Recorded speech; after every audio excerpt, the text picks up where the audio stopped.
Povodne v roku 2002 nastali po dlhých týždňoch ťaživého sucha.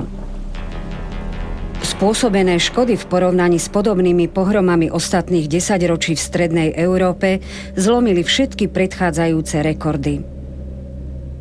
Meteorológovia a klimatológovia prestali hovoriť o klimatickej zmene ako o predpoklade. Globálne oteplenie a nárast teploty sa totiž stali tvrdou realitou. Extrémne prejavy počasia prichádzajú žiaľ čoraz častejšie.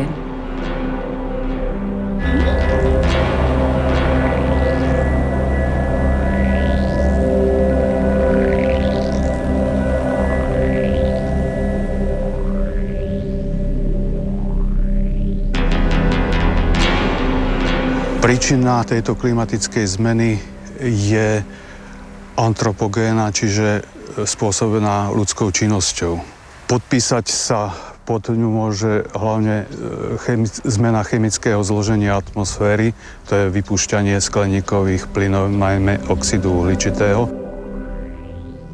Ak pôjde všetko tak ako doteraz a ľudstvo neprijme žiadne závažné opatrenia, tak sa môže stať, že o 100 rokov bude emitovať do atmosféry 35 miliard tón uhlíka a že o 100 rokov globálny priemer teploty vzduchu bude o 5,8 stupňa vyšší ako teraz a to by bola skutočne veľká katastrofa.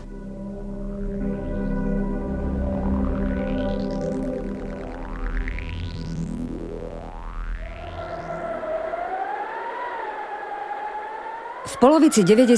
rokov vo vedeckej obci prevládol názor, že dominantnou príčinou otepľovania je zvyšujúci sa obsah skleníkových plynov. Jenom skleníkové plyny pouze na vině nejsou. Na vině jsme tím, že na velkých plochách odstraňujeme vodu a místo chládku lesa tady máme vlastně horko, jde přes den horko a přes noc zimu, stepy a Sahary. Na základě našich měření asi od roku 1983 se domníváme, že minimálně stejně důležitým faktorem, který zvětšuje skleníkový efekt, je nedostatek rostlin na povrchu země, v případě nedostatek vody pro vypařování. Práve voda vo všetkých svojich formách dokáže podnebie regulovať a naše prostredie ochladzovať. Naviac každá molekula vodnej pary pohlcuje aj skleníkové plyny. Ak je vody v atmosfére málo, účinok skleníkových plynov je o to nepriaznivejší. Kvapka alebo vodná para alebo molekula vodnej pary v atmosfére je tiež filtrom. To znamená, keď sa stenčuje ochranný obal Zeme v interakcii alebo v spojitosti s vysušeným zemským povrchom je dvojnásobný nárast teploty. A preto aj klimatické zmeny v poslednom období geometricky rastú. To není lineárny proces, pretože sa rozpadáva atmosféra, ochranný obal, ktorý spôsobí náhle vpady studených frontálnych systémov, náhle zmeny tepla, nachlad, náhle prietržie mračen.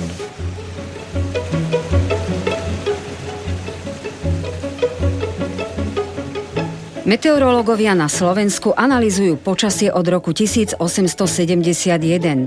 Kým za 120 rokov zaznamenali 3 extrémne roky, z poslednej dekády 20. storočia, teda od roku 1990 do roku 2000, bolo 7 rokov s extrémnymi výkyvmi počasia, sprevádzanými suchom a povodňami.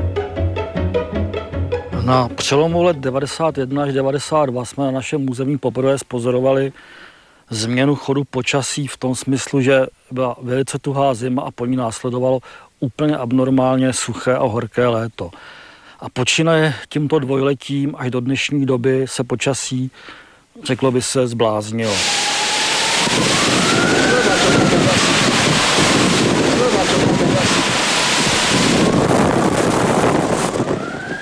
Počasie sa naozaj zbláznilo.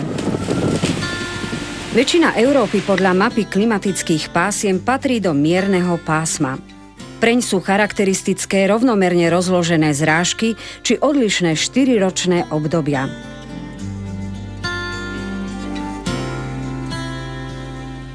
Ibaže počasie v strednej Európe sa začalo správať, ako by sme sa nachádzali v pásme charakteristickom pre step. Z našich měření A z pozorování družic se zdá, že problém má minimálně celoevropský rozměr, protože nejen naše země byla odvodněná, ale byly odvodněny všechny sousední země. Některé země mnohem drastičtěji, třeba Francie je velice odvodněná, Německo a Španělsko je odvodněno natolik, že je tam dneska na většina částí polopoušť. Pred 170 rokmi bolo na svete o polovicu viac lesov ako teraz. Holoruby, teda súvisle vyrúbané plochy, boli v európskych horských a pramenistých oblastiach zriedkavosťou. V súčasnosti je zo dňa na deň viac schnúcich lesov poznačených eróziou.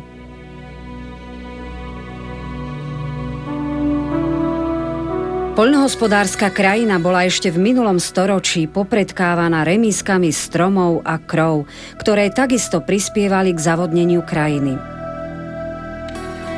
Roľníci na malých políčkach mohli orať po vrstevnici, o čom svedčia dodnes zachované terasy v niektorých regiónoch Slovenska.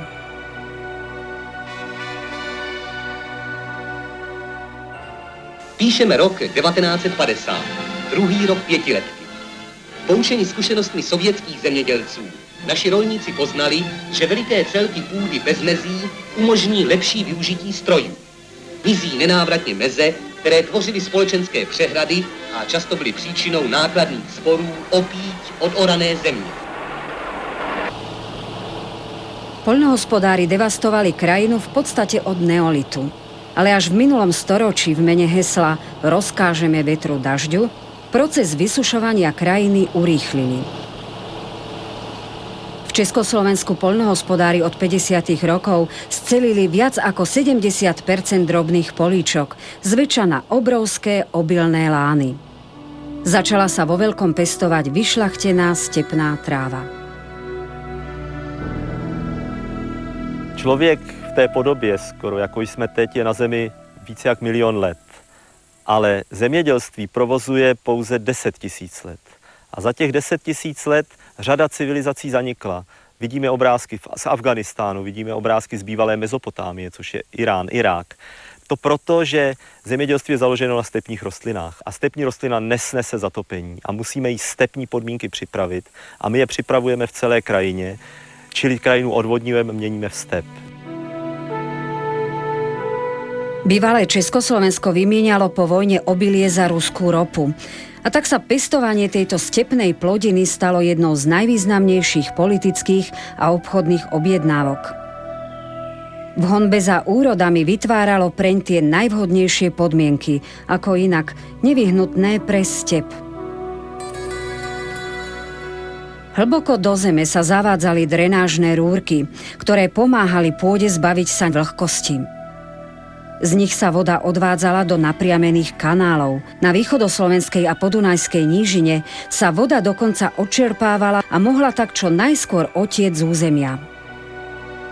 V tom čase si hádam nikto neuvedomoval, že vytváraním stepného prostredia sa aj podnebie môže časom meniť na suché, aké v stepi prevláda. Honba za potravinovou sebestačnosťou obrala o vodu a jej zásobárne, pramenisté podhorské a pahorkatinové oblasti. Daher ist es wichtig, Wasser in der Landschaft zu halten, Wasser in genügend Ausmaß für die Pflanzenproduktion, für die Natur zur Verfügung zu haben. Und daher sind wir aufgefordert, alle unsere Bearbeitungs- und Bewirtschaftungsmaßnahmen auf diese Aufgabe abzustellen. Ak je zemský povrch vysušený ako v stepi či v polopúšti, skutočne môže prehrievať atmosféru a narúšať tak trasy vzdušných prúdov, ktoré akoby sa prestali pohybovať podľa zaužívanej mapy. Preto sú predpovede počasia také zmetené a preto v miernom pásme už nebývajú rozdielne 4-ročné obdobia. Jar a jeseň je taká krátka, že si ju nestihneme ani všimnúť. Inak povedané, počasie je aj také, aké podmienky mu pripravíme tu dolu na zemi.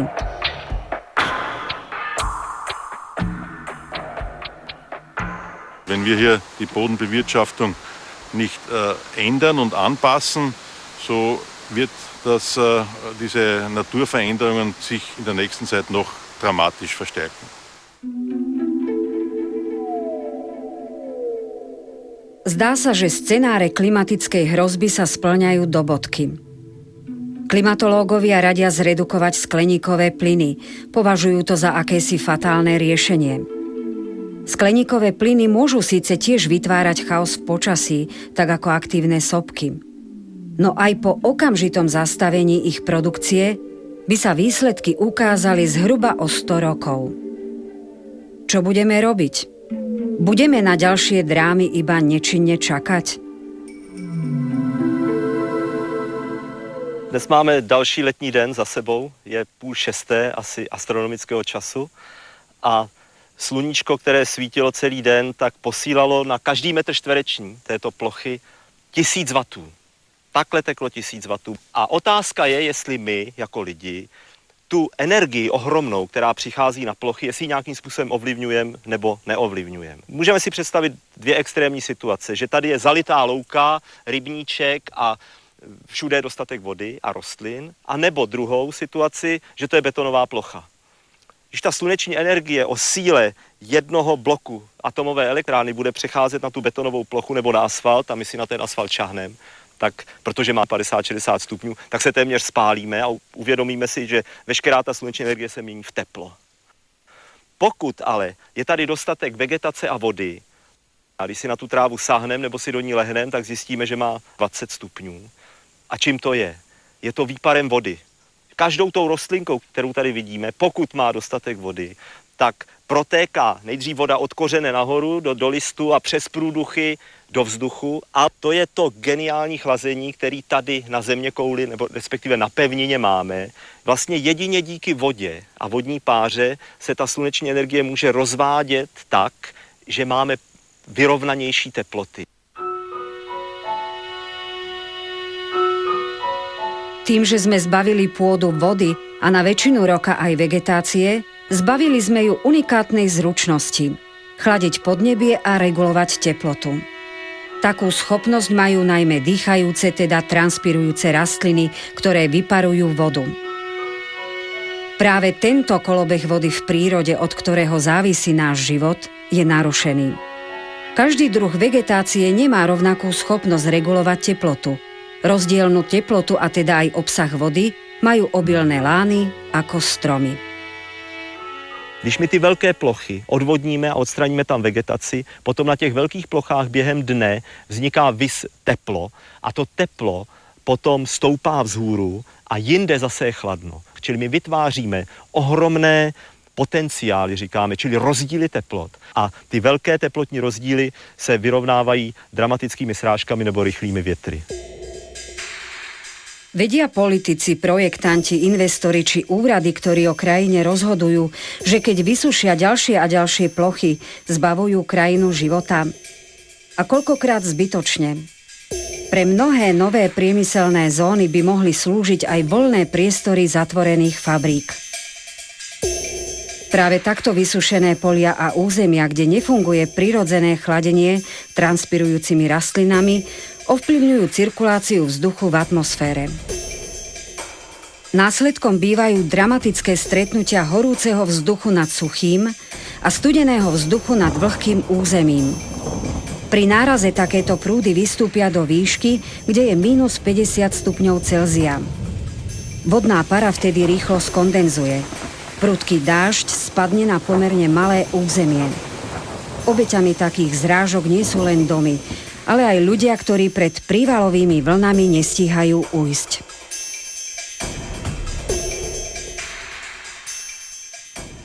Povodně na východním Slovensku způsobil právě tento jev. Tam se setkal horký vzduch, který se ohřál na odvodněné nížině, kde nefungovalo transpirační chlazení, se studeným vzduchem, který byl nad blízkými horami. Tím pádem došlo ke kondenzaci srážek a k obrovskému dešti na poměrně malém území.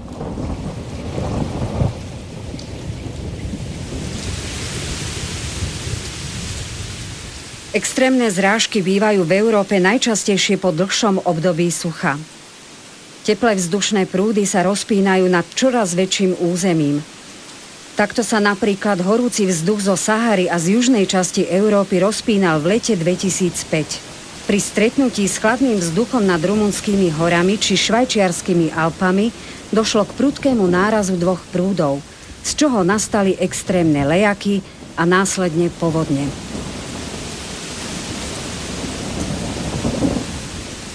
Z toho takisto vyplýva, že extrémne počasie si nemusí vždy vyrobiť tá krajina, ktorá jeho dôsledkami trpí. Vysušovanie krajiny spôsobuje extrémalizáciu počasia a v tých analýzach hydrologického cyklu je to potvrdené.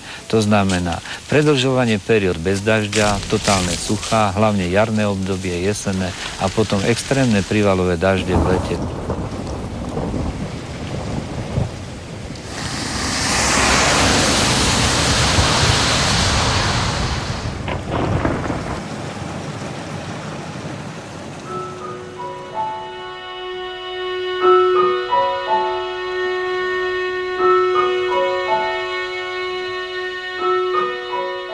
Vysušené územia teda zmenili klimatické podmienky aj v krajinách ležiacich v miernom pásme.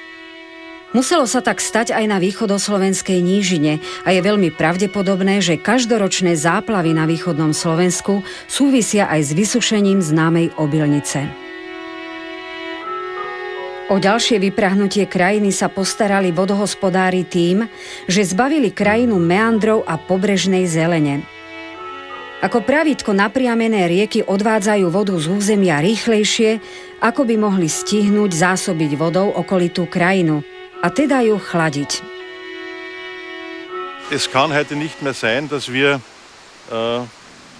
die Flüsse, die wir in den letzten 50 Jahren in ein Betonkorsett gezwängt haben, dass die heute noch so bestehen bleiben können. Wir müssen heute vielmehr versuchen, in einem gemeinsamen Ansatz diese Entwicklung der letzten 50 Jahre zu sanieren, indem wir die Betonflüsse aufweiten, dass wir sie in ihr natürliches Bett zurückgeben.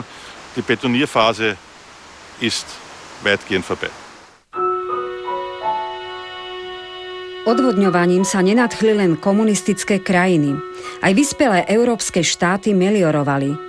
Ibaže oveľa skôr pochopili, že tento systém vodohospodárskych úprav sa nevypláca, keďže škody prevyšovali výnosy. A takým sa mnohé krajiny meliorácií vzdali pred desiatkami rokov, my v bývalom Československu sme v tom čase naopak pridali a začali s poslednou fázou meliorácií v podhorských regiónoch. My lidé obecně nedoceňujeme nezbytnost vody. V těle máme 85% vody. Když chceme něco skonzervovat, tak to vysušíme. A když budeme krajinu vysoušet a svoje okolí vysoušet, tak to vlastně zbavujeme dlouhodobě života. A naše města jsou bez vody. Naše krajina tady je bez vody a potom ona nemůže fungovat, protože není to ten hlavní přenašeč té sluneční energie.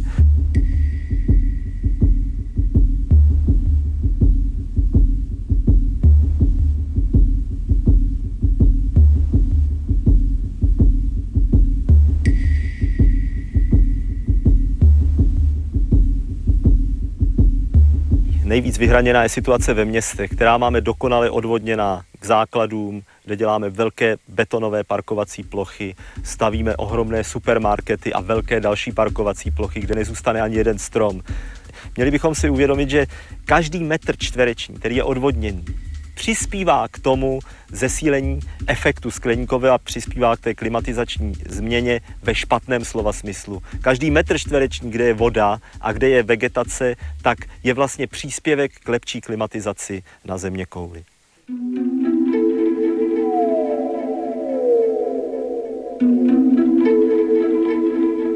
Zaasfaltované, zabetónované či zastrešené plochy prehrievajú vzduch najmä v horúcich letných dňoch.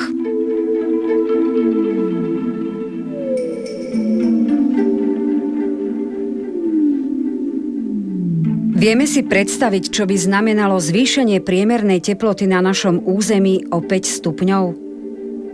A aká bude teplota napoludní vo veľkých mestách, ak už teraz je v nich aj o 10 stupňov viac než na vidieku. V dnešním světě naprostá většina lidí žije ve městech a vlastně vůbec nevnímají, jak probíhá denní počasí, jak probíhá roční počasí a neuvědomují si, že se počasí dramaticky změnilo směrem k horšímu. A proto to nikoho příliš netlačí, jenom ty venkovany a případně ty zemědělce.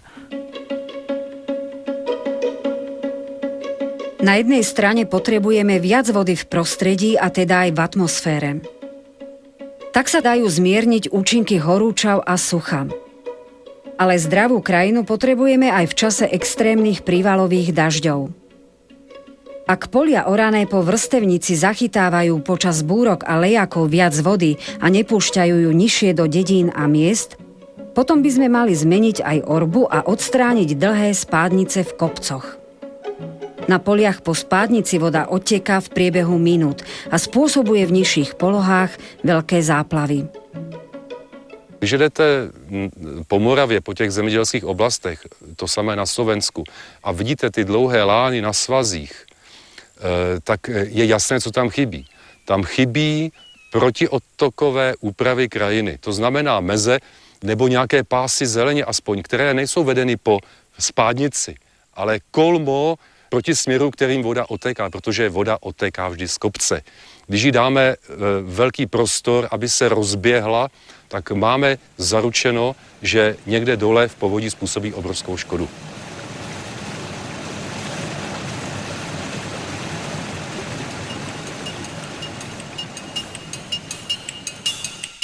Na vyschnutom území sme sa aj my s kamerou pokúšali zmerať rýchlosť odtečenia vody. Kým simulované meandre, teda kedysi prirodzene zakrútené toky riek, posúvali vodu pomaly, narovnaným tokom prešla oveľa rýchlejšie. Zároveň sa takto z pôdy odplavujú živiny a pôda bez živín sa v prírode správa takmer ako nepriepustný igelit. Já si myslím, že v současné době je jasné, že povrch krajiny krytý půdou má hlavní produkční funkci, to je udržovat hydrologický cyklus v krajině. V půdě se musí hromadit voda, musí z ní volně odtékat, nesmí docházet k velkým povodňovým vlnám a nesmí se z půdy vyplavovat živiny. Půda s velkým obsahem organické hmoty funguje jako houba. Stačí odhrnout drn a objeví se, jak se v ní hromadí voda. Jestliže je půda poškozená meliorací, ztratila organickou hmotu a není schopná vodu zadržet. Pak je to takový špinavý písek, kterého žádná voda nedrží. A ešte jeden dôkaz. Keď sme najskôr na vysušený povrch naliali pár litrov vody, cez sklo sme mohli pozorovať, že sa vôbec nevsakuje. Vsiakla až po 7 minútach. Rovnako v reálnom prostredí vysušená krajina nedokáže absorbovať vodu z prívalových dažďov. Ak sme pri našom pokuse vodu priliali, hladina stúpla a voda sa naďalej vstrebávala príliš pomaly. Aj to ukazuje, prečo sú dôsledky pri povodniach čoraz dramatickejšie.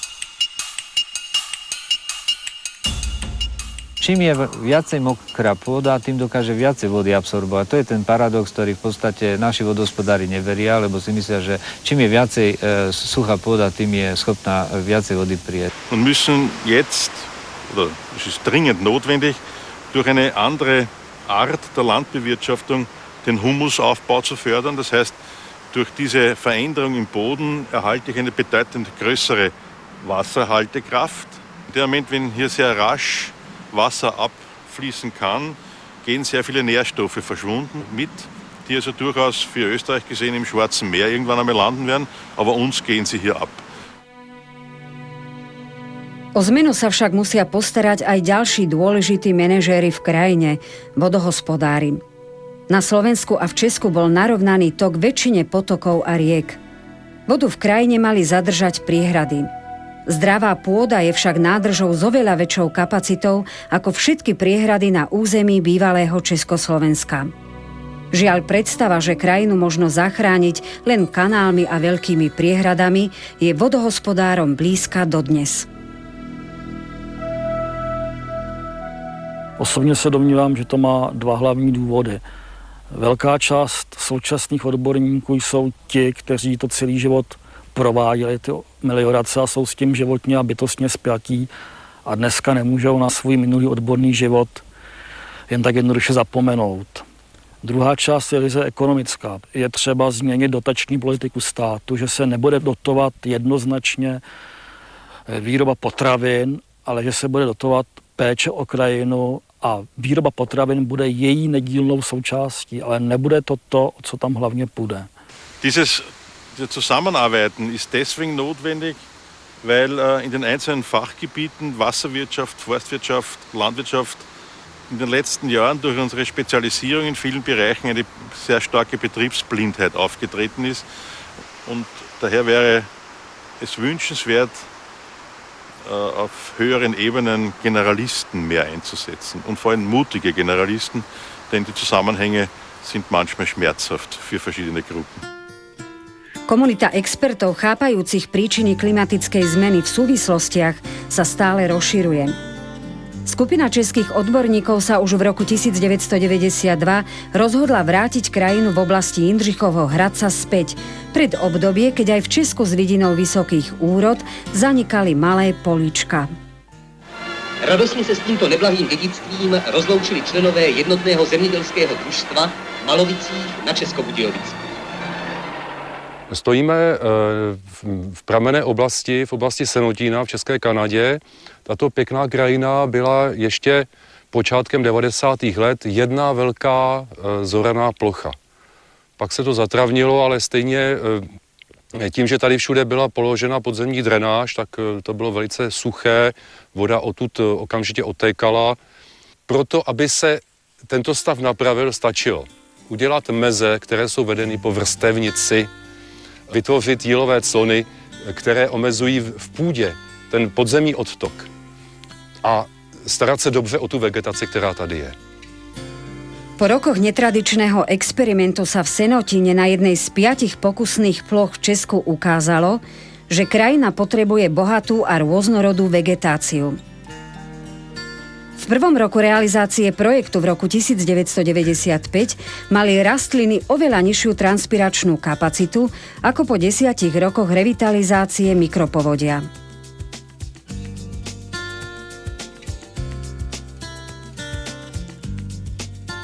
Už máme změřeno a dokázáno, že když tu spadne přívalová srážka, třeba, já nevím, 60-70 mm, tak v podstatě se neděje skoro nic. Původně, když tady na svahu bylo pole, jedna souvislá plocha, tady když zapršelo, tak ta voda letěla po tom svahu a způsobila velkou vodu ve vsi. V roce 2002, když byly ty velké povodně v Čechách, tak tady v Senotíně se v podstatě nedělo skoro nic. Tady jen trošku se naplnily ty tůně a byl trošku větší odtok, ale ta přívalová vlna se tu prostě nekonala.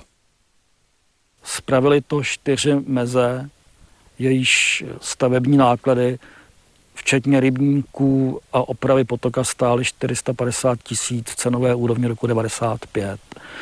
Když to srovnáme se škodami, které na území státu vznikly, tak je to pakatel a zdá se, že oprava zásadních chyb v horách a podhůřích by stála 2 až 20 miliard korun.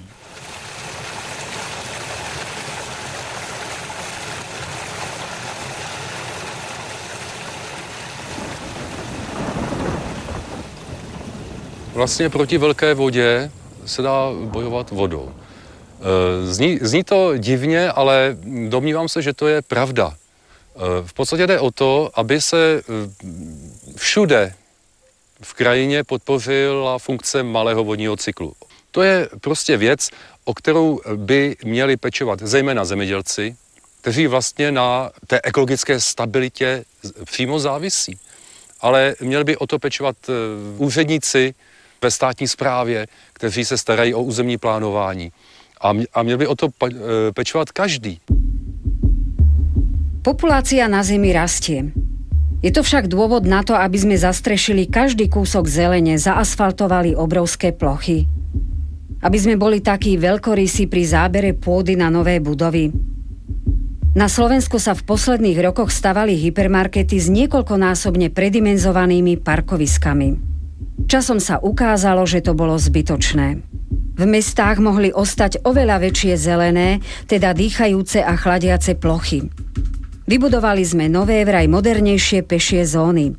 Zbavili sme ich zelene a vegetáciu uväznili v kvetináčoch. Ale zeleň v kvetináčoch nemá ani percento z kapacity a schopnosti bujnej vegetácie prostredie chladiť. Keď si staviame domček alebo cestu, vlastne sme napojili na kanalizácie, to znamená, všetku dažďovú vodu sme skanalizovali a poslali preč. Tým pádom napríklad v mojom meste v Košiciach zabetonovaná, zaasfaltovaná, zastrešená cesta alebo strecha spôsobuje úbytok z 1 metra štvorcového ročne 230 litrov v priemere.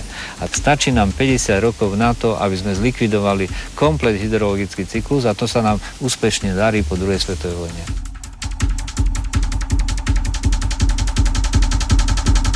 Člověk nedá pokoj, dokud svoje okolí nevybetonuje a dokud ho nesesvahuje tak, aby voda co nejrychleji odtekla, pak tomu říká pořádek. Ale to není pořádek přírody.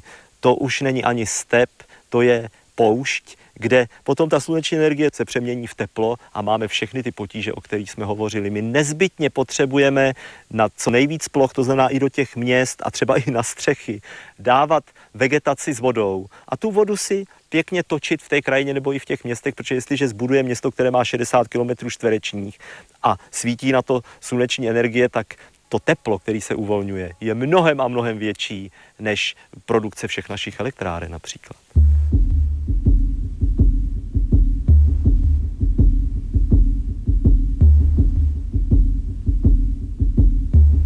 Ak je vo veľkých mestách teplota na poludnie aj o 10 stupňov vyššia ako na vidieku, horúčavy sa nezbavíme ani v noci. Zabetónované plochy na akumulované teplo uvoľňujú večer do ovzdušia.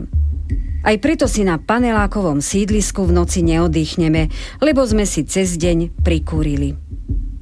Teplotná snímka z jednej z horúcich nocí nad Európou tento fakt potvrdila. Najviac sa cez horúčavy hrial juh Španielska, Portugalska aj Francúzska a v noci nič toto územie nechladilo. Celý svět hovoří o klimatické změně a nesporně ji začíná trpět. A my bychom potřebovali pro náš globus, pro naší zeměkouli výkonná klimatizační zařízení. A já takové klimatizační zařízení, jeho část držím v ruce.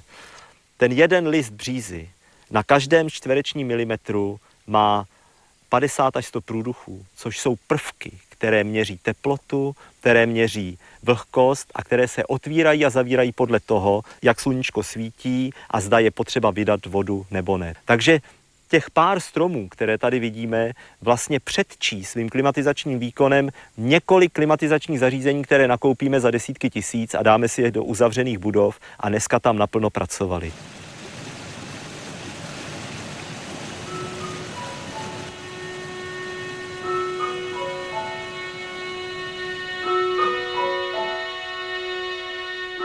Povodne a výchrice nám vždy naženú strach, no ten opadáva s opadnutou vodou v pivnici. Zvykneme sa spoliehať na to, že krajina sa spamätá a všetko bude v poriadku.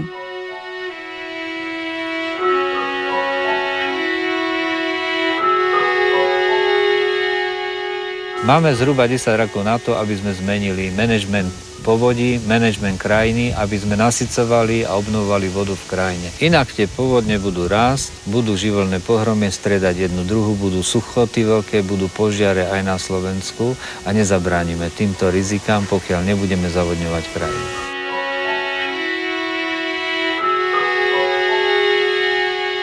Viac ako 90% ľudí, ktorí majú rozhodovacie právomoci, sa zatvára do architektonicky mimoriadne pekných, sklených, hliníkových, moderných budov s klimatizáciou. Ale táto väčšina ani nepostrehne, kedy prichádzajú ďalšie pohromy. Iba ak vtedy, keď sa rátajú škody po povodniach.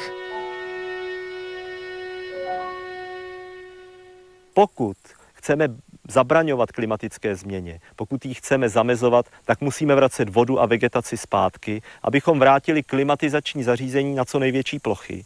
A podobně musíme mezi obilí vkládat odpařovací plochy. Ať už jsou to dubové lesy, ať už jsou to, čemu říkáme nivy, ať už jsou to rybníky, do kterých svítí slunce a vrací tu sluneční energii zpátky. To je takový obecný recept na to, aby tady byla dokonalá klimatizační zařízení, což je rostlina nasycená vodou.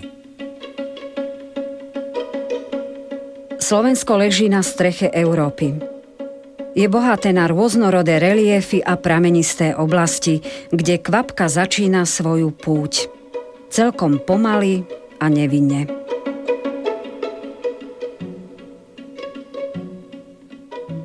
Postupne obohacuje pramene, potoky a rieky, ktoré nasycujú údolia. Je to väčšie bohatstvo ako kontá aj tých najúspešnejších bank. Jeho hodnota sa môže rapidne znižovať, ak nepochopíme, že klimatizačné zariadenie krajiny má poruchu. Čím neskôr budeme akceptovať tento fakt, tým viac a častejšie nás extrémne počasie zasiahne.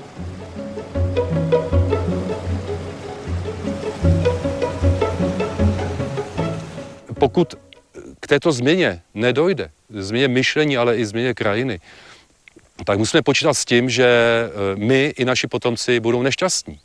Protože každým rokem budou muset očekávat, co se zase stane.